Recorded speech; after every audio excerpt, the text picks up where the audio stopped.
Police ছাড়া আমাদের সমাজটা চলতে পারে না।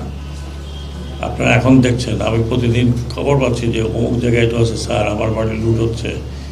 আমি বলেছি কী করবো, কিছু করার নেই, আমি শুনে যেতে পারি। সেনাবাহিনীকে বলছি তারা বেরোয় আছে, বিজিবি বেরোয় আছে, কিন্তু এটা তাদের কাজ না।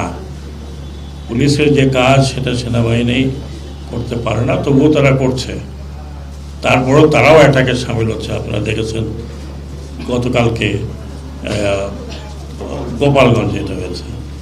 এখন গোপালগঞ্জের লোক যদি কমপ্লেন করে যে আমাদেরকে সেনাবাহিনী মেরেছে, তাহলে এটা জাস্টিফাইড হবে কিনা আমি জানি না।